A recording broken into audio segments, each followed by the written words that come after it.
Hi, it's Maria, and I have attempted to make so many videos, and in fact, I think there are over 200 on my website, mariahaiti.com.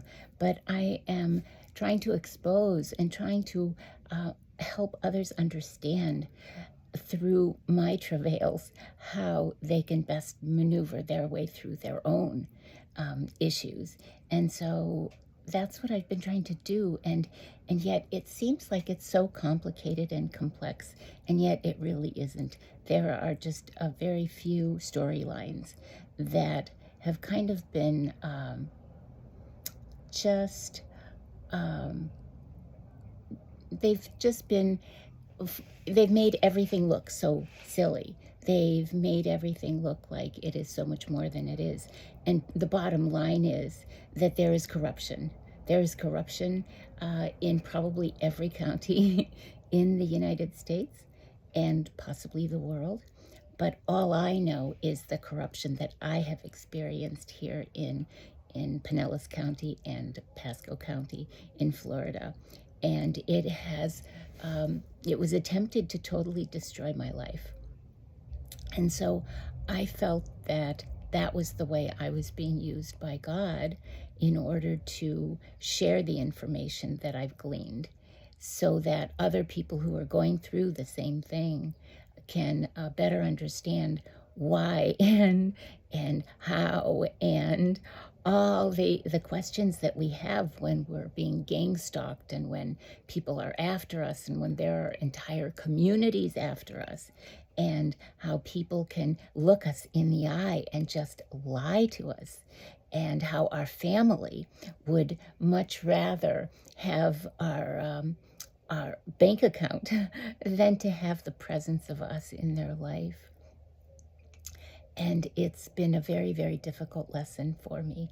But we have to remember that Earth is a very young planet, and human beings have undergone some really disgraceful and deceitful situations, and they just kind of mimic it. They parrot what they've learned, and they just don't give a damn, really. And so what I noticed is that even though I've made so many videos, I took some notes, and I just wanted to. I'm not, I don't have a script. I don't have an agenda of what I'm going to say, but as I look through some of my notes, I just put a little check mark there that I wanted to bring it up to you so that you could see, and I hope that what I'm going to tell you will help you in your situations. So I think the bottom line for me was that most of the issues that I experienced were due to a very jealous sister. And she wanted to trade places with me. She wanted to be me. She had always wanted to be me. And I was the older sister. And it's just unbelievable and really unfathomable to me that anyone would want to be someone other than who they are. I remember being in airports when I was traveling with my organic skincare company named Laser Garden that I was introducing really around the world.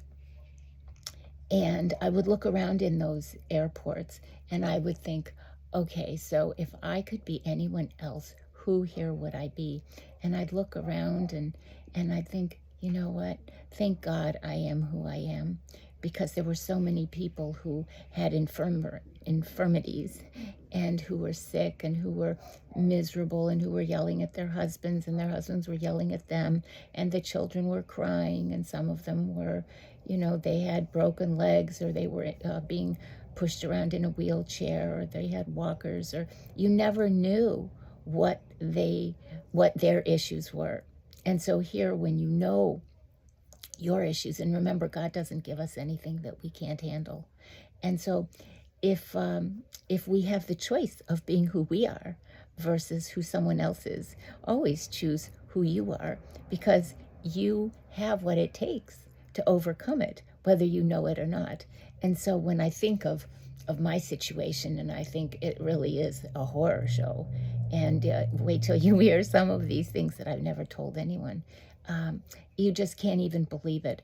And yet I realized that I was to experience this. I was to go through with it, and I was to tell people how they can get through it. And if my hand is shaking, I apologize, but I put my phone in a plastic cup that I found. I don't have a home again still, and so I'm in someone's man cave. A neighbor of mine has an extra room where the son or the brother hangs out. And so he has all these hockey things and all these sports things here. And so it's very cool. But this was, it's Super Bowl Sunday. And so people are probably doing all kinds of things, partying and everything. And I just wanted some peace and quiet so that I could gather my thoughts and I could share with you some of the things that I do really, really, really believe will help you if you allow it. And so anyway, when I realized that there are people who were stealing and killing children, and there's trafficking, human sex trafficking, and there is organ trafficking, and there are things like that going on. And, I was raised in Indiana, and my father was a doctor. My grandfather was a doctor. My uncles are doctors. It was a small town, and everyone knew my father. I remember when I'd have a substitute teacher or something, and they'd read my name, Maria Haiti, and then they'd say, "Oh, is your dad Dr. Haiti? Oh, he delivered my babies, and I love him. He's so wonderful, and he helped me with my cancer." And people were really, they were so grateful. And it was a suburb of Gary, actually. It was called Merrillville. And so that's how I was raised. And we had a large Greek family with lots of food and music and flaming cheese and baklava and all kinds of things like that. And so it was really such an idyllic way of growing up. I never worried about this kind of stuff. And yet, all of a sudden, when I hear that people are being sold for their organs, and as these women are taken and made to be sex slaves and things like that, I can't. It's hard to stomach something like that, because you just think, no, people aren't that crazy. And yet you realize, oh yeah, they are. They really are. And so so in my endeavor to just make sure that I, stay sane among all the insane, you have to realize that you have to stay in your lane and just focus on the end goal, which is to tell the truth and to help humanity overcome many of the issues that they are being forced to face. So as I look at some of this, I think of, the huge betrayals that many of us have experienced, whether our children no longer talk to us, whether our parents no longer talk to us, whether our lovers don't talk to us, whether our husbands or girlfriends or whatever don't talk to us. It's just unbelievable. I mean, people take this hatred to such an extreme that it doesn't even seem possible, really. And so I'm thinking, and I also have been exposed to so many corrupt attorneys.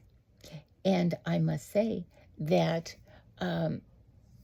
this is not a joke. This is not a make-up thing. I am telling you the truth. I have been told that my sister, who has taken everything from me, and many of you know this, but I went after she really took the lives of my father and my mother for their vast estate. She then boasted that, in fact, she was having sex with her attorneys and the judge and the psychiatrist and this and that, and she's using a fake name, She has a website or something. It's a fake name, and it's some woman from the UK, but she passes herself off as that, as some spiritual person, when she is far from spiritual and, in fact, is very demonic, and it claims to be a witch. So be careful, because if you're giving any money away, you are giving it to a witch. You very well might be. But anyway, when I think about all the corruption that I have been made aware of, it truly is shocking for me, and actually the authorities, the politicians, the council members, the mayors, the governors, the all of that. I mean, it goes way up to the top, and a lot of those people, will accept bribes and do take blackmail seriously and things like that. And you think, oh, you know, come on, no, no, no. And of course, I was born, and of course, then we lived in. I was born in Chicago, where my father was interning at Rush Presbyterian St. Luke's, and then I grew up in Maryville, Indiana, and then I went back to Evanston, Illinois, where I went to Northwestern. So, and then I never left the Chicago suburbs. I lived in Kenilworth, and I lived in Wilmette and Winnetka and Lake Forest, and so I stayed in that area. And so, I just never imagined that any of this stuff goes on, because it was a very nice, nice,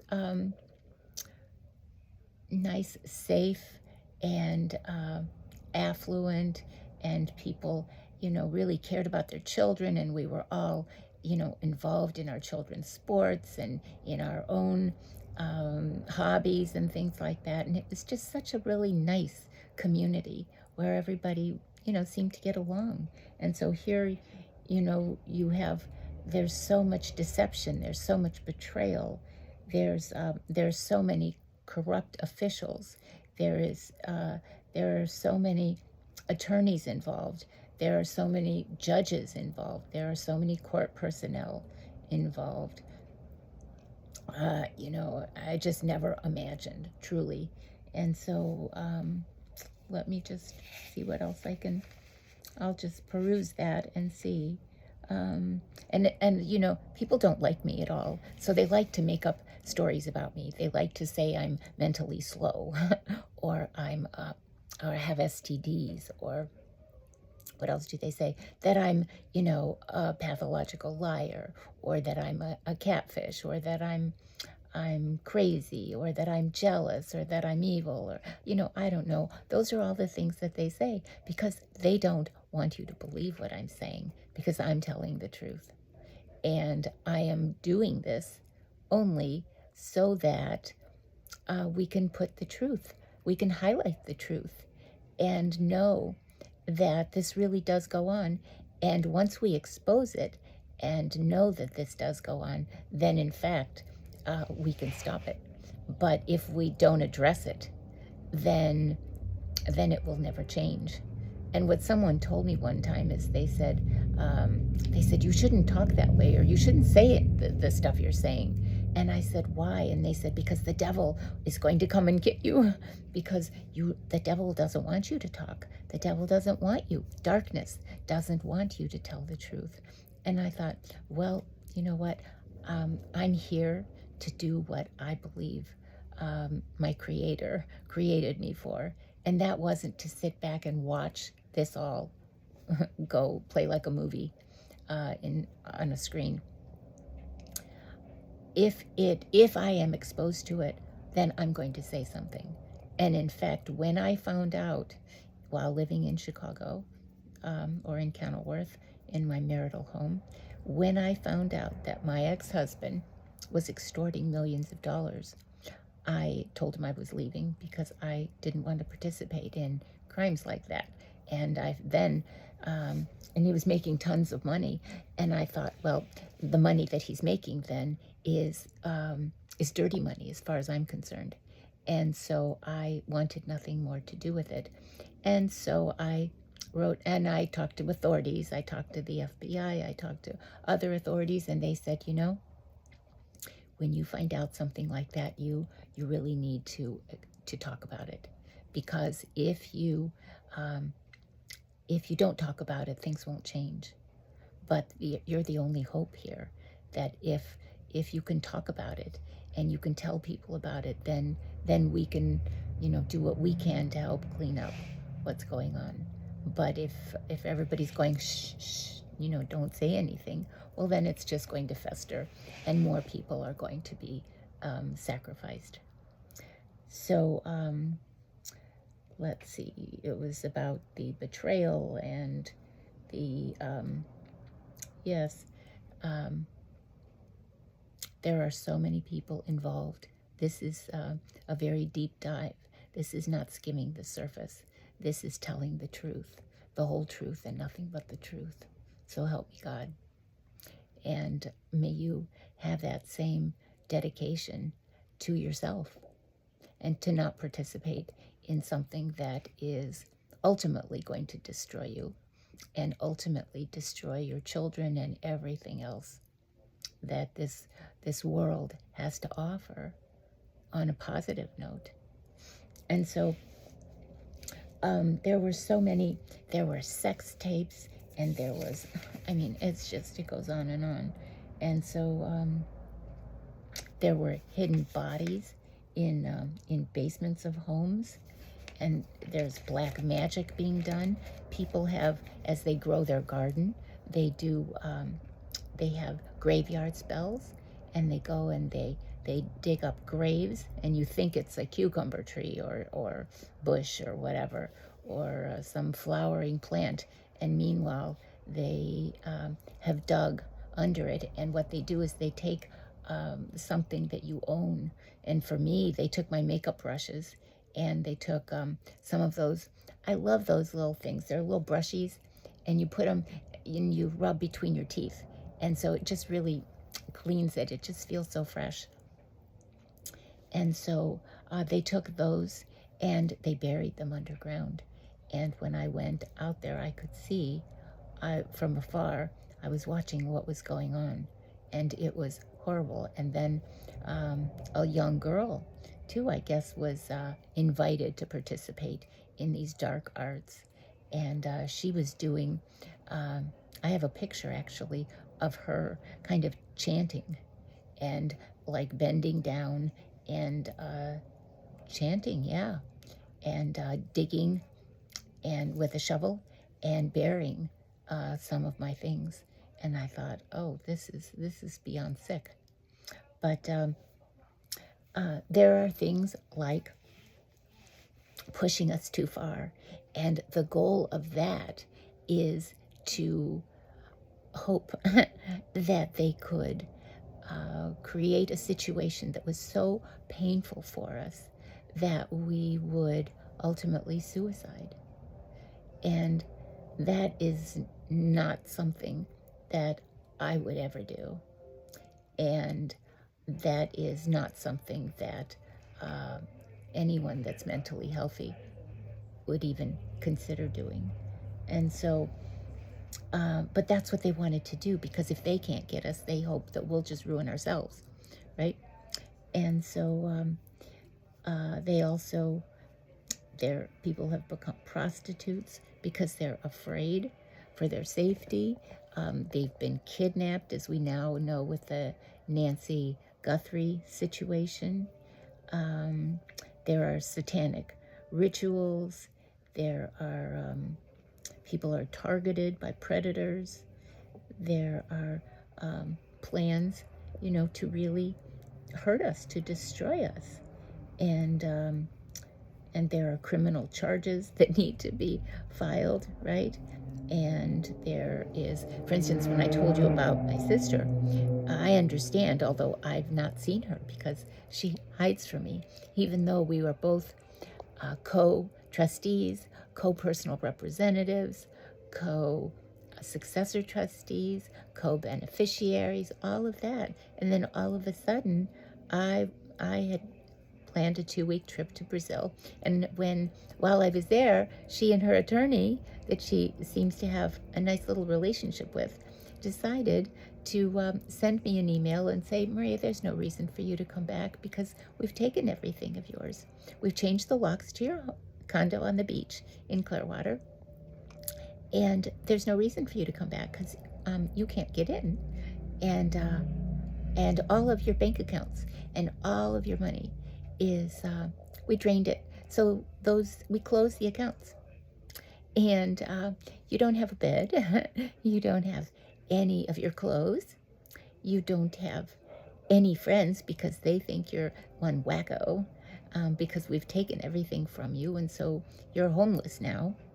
And so that's just the way it is. And I didn't quite understand that. But then what I heard is they went around telling everybody, oh no, Maria's not coming back here. She didn't have the condo. It's not hers.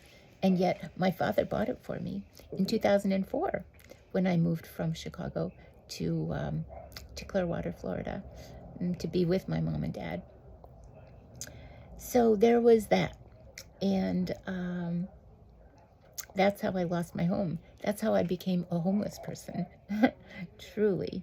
And in summary, I have lived in a car for 9 months, a tampered Honda Odyssey. And let me tell you, I have some stories about people being paid when they work as a mechanic in a dealership. And what they do is they will rig the car to explode or to ignite. And I never imagined that any of that would be a possibility, actually, until they did it for me. They did it to me in 2 different vehicles that I leased. One was a Honda Odyssey that I leased in California, and the other one was a Hyundai Santa Fe that I leased in Newport Richey, Florida. And both of those were tampered so that they would start steaming, and the brakes wouldn't work, and the electronics were tampered with, and they were not safe to drive. And so therefore I couldn't drive them, and I had to rent a car, and then that maxed out all my credit cards. And so then I had to live with other people, because I didn't have the funds for even a rental car, because that was the way that they were going to drain all of my funds. And so you see, it's a very diabolical way of doing business, and yet it happens. And I have so many instances of things that happened that should have never happened. But what can I do? We do the best we can. We work as hard as we can so that we can get things done and make the world better for us and for others. And so people have gang-stalked me. People have betrayed me. People have poisoned me. People have lied about me. People have, what else can I tell you?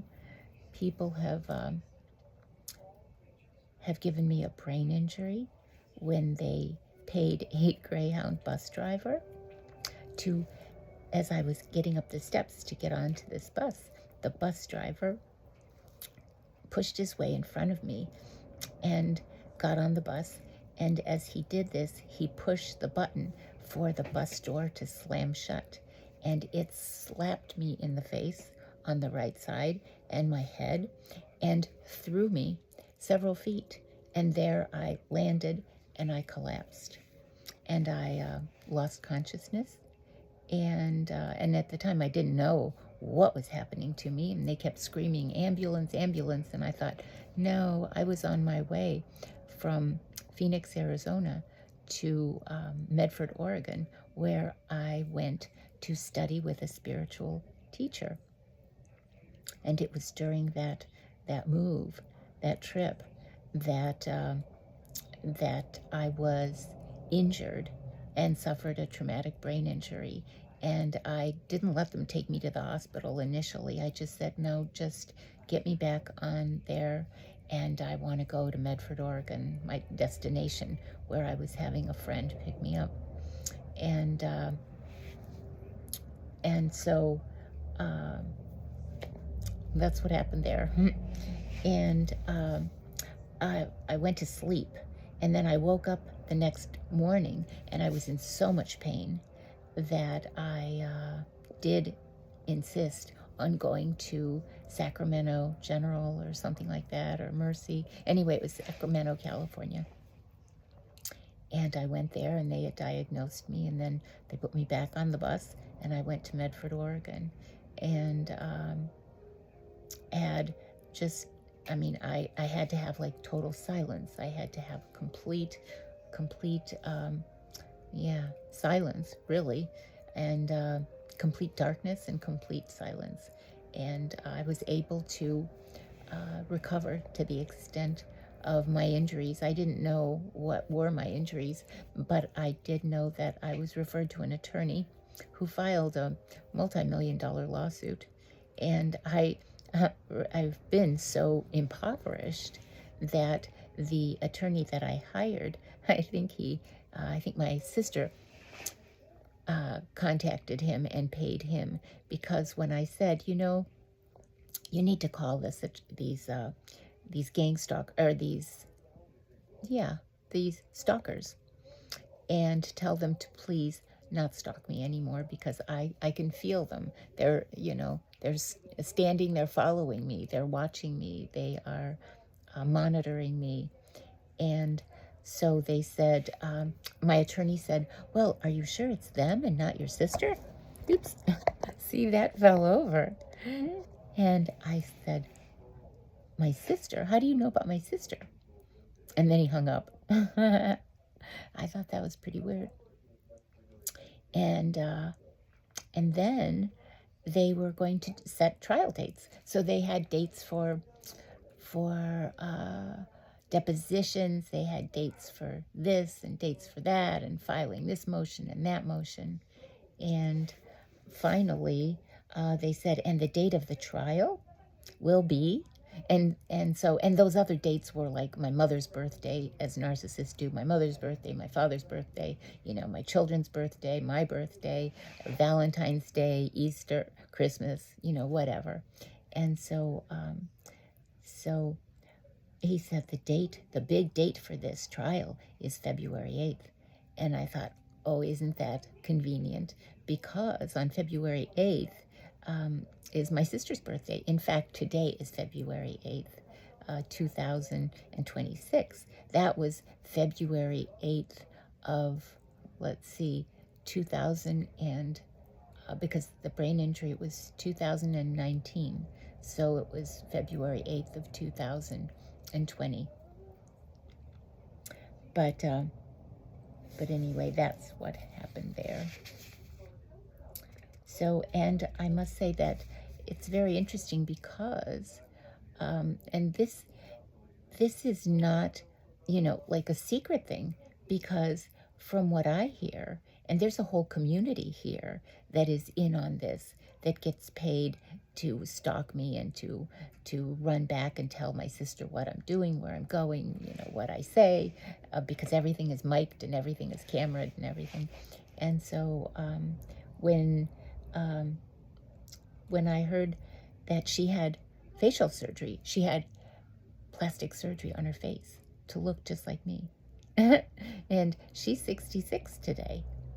And she's had a lot of plastic surgery. And I didn't figure this out until one day I was, when I was living in my car, I was writing my books, and I would go to the beach and I would type a keyboard.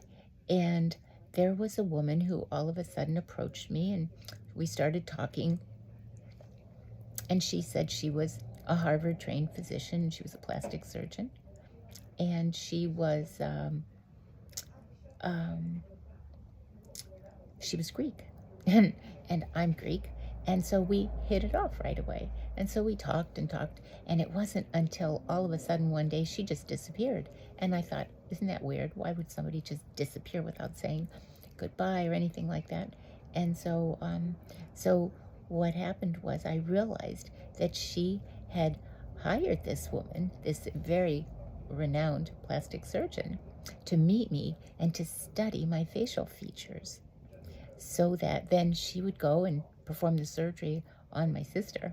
And and that's, now she looks like me, I guess. But every time I have been someplace, because she has copies of my phones have all been cloned. They know where I am. So it's kind of like, oh, she's going to this church, or no, she's going here, or she's going into Publix or something. So, and then they stay away, and or they turn the corner, or they do something like that. But yeah, I've never seen. I'd like to see somebody who pretends to be me, and who I can see my facial features in someone else. I mean, I think it's kind of creepy. I would never be anybody but me.